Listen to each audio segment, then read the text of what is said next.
और इस दिन श्रावण शुक्ल चतुर्थी तिथि भी है।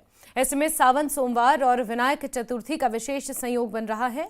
वैसे तो सावन सोमवार को महादेव की आराधना की जाती है, लेकिन इस मौके पर महादेव संग गणपति बप्पा की पूजा करना बेहद फलदायी रहता है।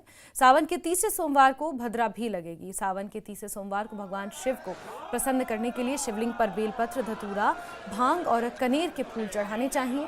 इसके अलावा तीसरे सावन सोमवार को शिवलिंग पर गंगाजल, कच्चा दूध, शहद और दही भी अर्पित किया जाता है।